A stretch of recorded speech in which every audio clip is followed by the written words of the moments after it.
Pose with the fans. Pose with the pose with the pose with the fans.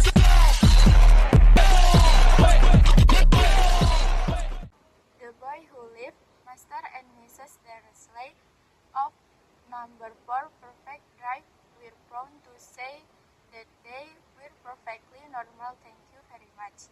They were the last people you would expect to be involved in anything strange or mysterious, because they just didn't hold with such nonsense. Master Dursley was the director of a firm called Groupings, which Andrews. He was a big, beefy man with barely any neck, although he didn't have a very large moustache. Mrs.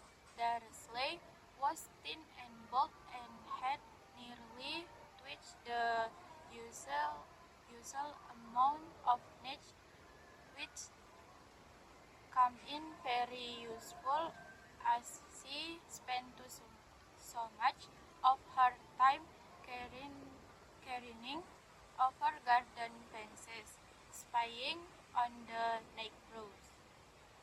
The Dursleys had a small son called Dudley, and in their opinion, there was no finer boy anywhere.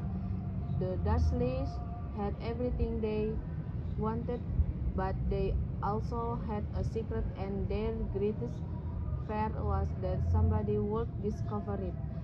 They didn't think they could bear it if anyone found out about the Potters. Mr. Potter was Mrs. Dursley's sister, but they hadn't met for several years.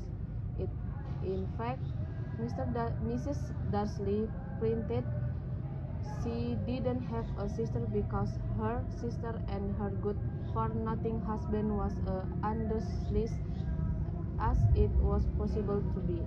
I moved today. We honor the ingenious peoples of this land, the oldest continuing cultures in human history. We reflect on their past mistreatment. We reflect in particular on the mistreatment of those who were stolen generation. This blemished chapter in our nation's history.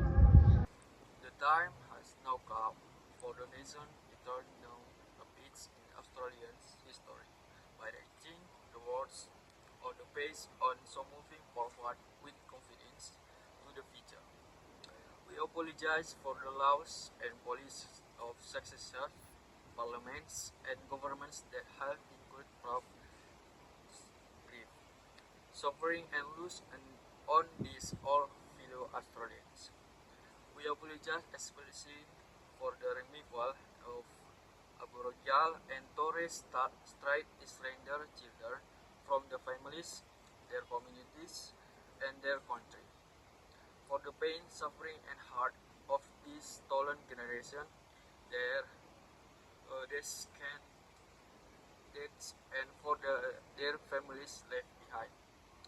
We say sorry to the mothers and the fathers, the brothers and sisters, for the breaking of families and communities. We say sorry and for the dignity and degradation this inflict on of proud